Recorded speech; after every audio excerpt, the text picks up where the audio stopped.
of the philosophy behind this is that change really begins with people in communities.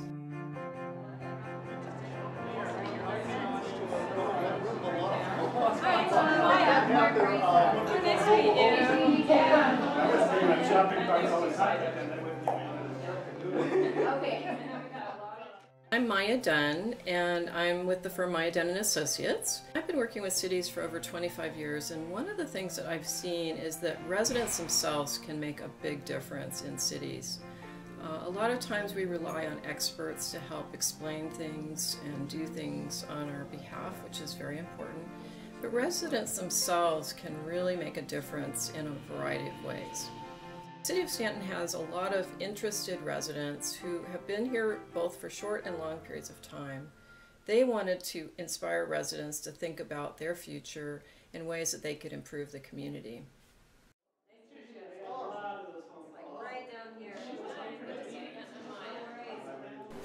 We were very fortunate to receive a grant from the Southern California Association of Governments for the Sustainability Education Awareness Program this year. My name is Sally Geisler, and I'm a doctoral candidate at the University of California, Irvine. I've been working with sustainability for over 5 years now. I've worked on issues related to transportation, public lands planning, waste systems, and household behavior. At each class, we covered a different topic, including energy, mobility, healthy communities and food, water and waste, and how a city works. Then we talk about what climate change really is. There's a lot of misinformation, and it's very confusing. One of the things we try and focus on are simple things that people can do and that we will touch on throughout the class. We wanted participants to walk away with an understanding of some key concepts. These concepts include healthy communities,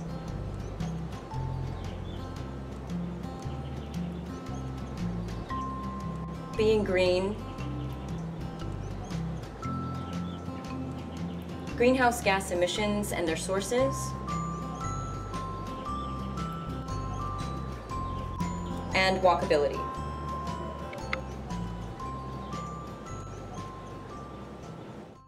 Talk about health and wellness, and it's pretty simple messaging in the sense that we just need to do two basic things. We need to have more fresh food in our diet and more physical activity, and so we talk about ways to improve that, both personally but also at a community level. We talk about mobility, and we talk about that in terms of how we move around in our own homes, but also how we move from our home to other places in the region and in the community. And we actually do things like have people map out what their routes are and see if there's ways that we can try and reduce the use of cars and also improve walkability. For each topic, we delved a little deeper to explore how individuals and communities affect and are affected by these issues. For example, the number of extreme heat days in Stanton is expected to double by 2030. More days over 100 degrees Fahrenheit, plus the urban heat island effects, will result in not only higher energy bills, but also more heat-related health risks, especially among the elderly. Participants learned about how avoiding single-passenger car trips by planning to incorporate walking, biking, and public transit into part of their daily journeys can greatly reduce greenhouse gas emissions. Food waste is the single largest material stream entering landfills, where it generates a potent greenhouse gas called methane. Some cities are beginning to collect food waste at the curb to keep it out of landfills and use it for generating compost or clean-burning biogas. Participants also learned about how water is used in urban areas and in their home. Many were surprised to find out that not only does residential landscaping make up 35% of all urban water use, it is the largest use of water in the household. Indoors, we found that leaks can cost families 30 gallons a day on their monthly water bill, with toilets, showers, and faucets as the largest water users in the home. In designing the curriculum, we wanted not only to introduce participants to the issues facing their city and their region, but we also wanted to introduce them to different ways of thinking about solutions, both that they could do within the home and at the community level. Each session has small breakout groups after a small lecture from an expert, and we have interactive time to explore what people are doing currently and what they might do in the future and what some of the positive solutions are. Maya Dunne and Associates built connections to agencies and organizations that serve the community. We invited guest experts to present on issues ranging from water, energy, and community health. We helped residents prepare for each session with materials and links so that they could ask experts questions about things that mattered most to them. You're trying to get the houses to save energy. If they were making their own energy, that would... We served an important role in translating this information into regular speak, as these fields have a lot of jargon, and you want people to be able to access this information. You can put it in the back of your tank and check and see, did that, if the color starts to appear in your tank, then you have a small leak. You probably need to replace at least the flapper and maybe the guts to the flushing mechanism. Throughout the course, we prepared participants to develop their own action plan ideas based on one of the topics that we talked about in class.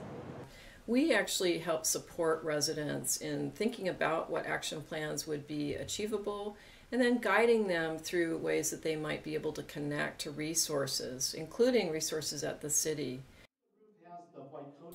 In the last class, participants presented the action plans they developed to apply what they learned in order to make their own households more sustainable and to make positive change in their communities.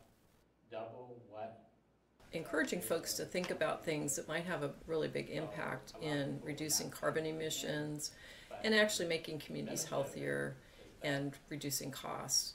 It saves water and also save energy because it doesn't use any energy. Participant action plans focused on solutions relevant to the challenges that they will be facing in their own city, including cool roof ordinances to combat heat island effect, xeriscaping policies to reduce outdoor water use and runoff, and improved walkability to reduce greenhouse gas emissions and improve air quality by reducing short trips made by car.